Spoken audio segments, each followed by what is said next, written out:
Hello everyone, I'm Astha. Welcome to our YouTube channel Government Job Genuine Notification. आज का ये जो video है इसमें हम बात करने वाले हैं सिल्क इंस्पेक्टर पोस्ट के बारे में, जिसको कि हिंदी में रेशम निरीक्षक भी कहते हैं। क्या आप भी बनना चाहते हैं सिल्क इंस्पेक्टर या रेशम निरीक्षक? क्योंकि ये जो भर्ती होती है ये सभी राज्यों में नोटिफिकेशन रिलीज़ किया जाता है। जो सिल्क डिपार्टमेंट है उसमें ये वैकेंसीज आती हैं। इसके लिए ग्रेजुएट कैंडिडेट एलिजिबल होते हैं। सिल्क इंस्पेक्टर की अभी हाल ही में वैकेंसी नोटिफिकेशन भी रिलीज़ किया गया है। अगर आप एलिजिबल हो तो आप आवेदन भी कर सकते हैं। हम इस वीडियो में सिल्क इंस्पेक्टर कौन होता है, कैसे बनते हैं, इसमें आपका वर्क क्या रहता है, रिस्पॉन्सिबिलिटीज़ क्या होती हैं, ये हम इस वीडियो में जानने वाले हैं। तो अगर आप इंटरेस्टेड हैं वीडियो में बने रहिए। और एक और बात कहना चाहूँगी कि सिल्क इंस्पेक्टर की ये जो पोस्ट है इसके लिए male candidate and female candidate दोनों ही एलिजिबल होते हैं, आवेदन कर सकते हैं। बहुत ही अच्छी अपॉर्चुनिटी है सिल्क इंस्पेक्टर या रेशम निरीक्षक पद पर भर्ती के लिए। तो जो भी इंटरेस्टेड हैं, जो भी बनना चाहते हैं, चलिए हम आगे देखेंगे। सबसे पहले तो आप ये देखें कि रेशम निरीक्षक बनने के लिए अभी यहाँ पर मैंने मेंशन किया है कि ग्रेजुएशन, आफ्टर ग्रेजुएशन मीन्स इसमें ग्रेजुएट कैंडिडेट एलिजिबल होते हैं। लेकिन इसमें ग्रेजुएशन आपको किस सब्जेक्ट से करना होता है?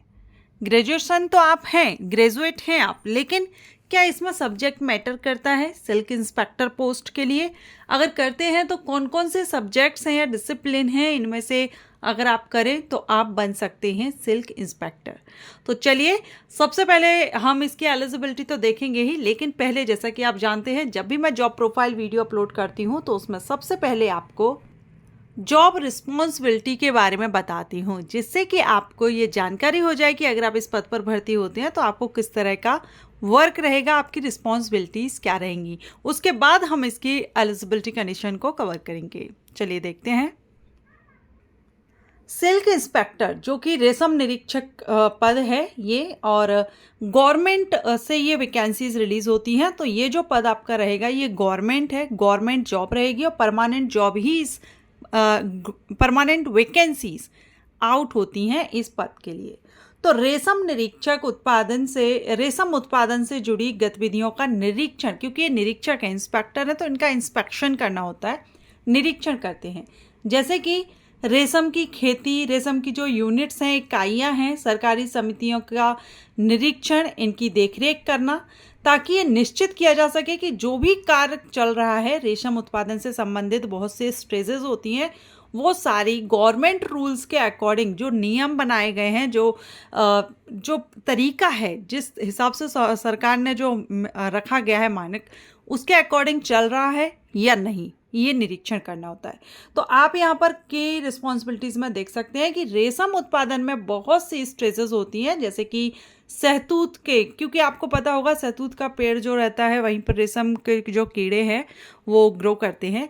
तो सहतूत के बागान जो होते हैं, खेती जो होती है, इसको देखना, या रेलिंग जो यूनिट्स यानी रेशम को निकालने की जो धागा बनाने की प्रक्रिया होती है, जाकर के उन यूनिट्स पर जाकर के उनका दौरा करना होता है, उनको चेक करना होता है और जैसा कि मैंने बताया कि सरकार के द्वारा जो भी प्रोसेस या जो रूल्स रखे गए हैं उसके अकॉर्डिंग ये सारी प्रोसेस चल रही है या नहीं, और अगर कोई उत्पादन से रिलेटेड कोई प्रॉब्लम है, कोई इश्यू है, तो उसको भी सॉल्व करना होता है इनको। तो कुछ इस तरह का वर्क आपको करना होगा अगर आप सिल्क इंस्पेक्टर बनते हैं। ओके, तो पोस्ट काफ़ी अच्छी है, वर्क भी आपका बहुत ही इंटरेस्टिंग है, इंस्पेक्शन का वर्क रहेगा। तो चलिए अगर आप इंटरेस्टेड हैं तो अब हम बात करेंगे एलिजिबिलिटी कंडीशंस की। तो अभी आप देख रहे हैं, जैसा कि मैंने बताया, अभी हाल ही में वैकेंसी आउट हुई है, तो उसी नोटिफिकेशन को हमने यहाँ पर ओपन किया हुआ है और उसी के थ्रू हम यहाँ पर एलिजिबिलिटी कंडीशन को कवर कर रहे हैं। शैक्षणिक योग्यता, किसी भी मान्यता प्राप्त विश्वविद्यालय से जीव विज्ञान या कृषि विज्ञान में ग्रेजुएशन मांगा जाता है। या तो आप एग्रीकल्चर फील्ड से आपने ग्रेजुएशन किया हो, या बायोसाइड से, जीव विज्ञान, जूलॉजी से आपने ग्रेजुएशन किया हुआ है, तो आप इसके लिए एलिजिबल होते हैं। साथ में कंप्यूटर, क्योंकि आजकल हर जगह कंप्यूटर की जानकारी हर लगभग सभी पोस्ट पर मांगी जाती है, तो कंप्यूटर की नॉलेज आपको होनी चाहिए, कंप्यूटर पर वर्क करना होना चाहिए। तो आफ्टर ग्रेजुएशन तो आप बनते हैं, लेकिन अगर आप बायो साइड से हैं या एग्रीकल्चर फील्ड से हैं, वही कैंडिडेट रेशम निरीक्षक पद के लिए एलिजिबल होते हैं। इसमें सैलरी की बात करें तो आप देख रहे हैं 25,300 से 80,500 ये आपका बेसिक पे रहता है, बाकी इसमें अदर अलाउंसेस ऐड होते हैं। अब ये जो वैकेंसी हम यहाँ पर जो एलिजिबिलिटी कंडीशंस को कवर कर रहे हैं, ये एमपी स्टेट की वैकेंसी को कवर कर रहे हैं। लेकिन अगर आपका स्टेट, आप जिस भी स्टेट से बिलोंग करते हैं, लगभग सभी जगह सेम क्वालिफिकेशन रखी जाती है, एग्रीकल्चर फील्ड से हो या बायोसाइड से हो, वही आवेदन करते हैं। अब बात करेंगे हम एज लिमिट की। तो जो एज होती है डायरेक्ट रिक्रूटमेंट अनरिजर्व कैटेगरीज के लिए वो 18 से 40 वर्ष, ये एमपी स्टेट के लिए है। बाकी फिर आपके जो अदर स्टेट से हैं तो वहाँ पर थोड़ा बहुत आपको अंतर देखने को मिल सकता है। तो 18 से 40 वर्ष एज रखी जाती है अनरिजर्व कैटेगरीज के लिए। सिलेक्शन प्रोसीजर की अगर हम बात करें तो इसमें आपका सिंगल एग्जामिनेशन होता है, जिसमें कि आपके सामान्य ज्ञान, सामान्य हिंदी, सामान्य अंग्रेजी, सामान्य गणित, तार्किक योग्यता, विज्ञान और कंप्यूटर साइंस के क्वेश्चन आते हैं। टोटल 100 क्वेश्चन होते हैं, 100 मार्क्स के होते हैं। फिर होता है इसका खंडवा, मींस पार्ट ए और पार्ट बी, दो पार्ट में रिटन एग्जाम होता है आपका। पार्ट ए तो आपका ये हो गया कॉमन, एंड पार्ट बी जो आपका रहेगा वो रिलेटेड सब्जेक्ट से रहेगा, मींस एग्रीकल्चर एंड बायो जीव विज्ञान से जो आपके क्वेश्चंस रहेंगे वो 100 क्वेश्चन अलग से। तो टोटल 200 क्वेश्चन 200 मार्क्स के होते हैं। एमसीक्यूज टाइप आपका एग्जाम होता है।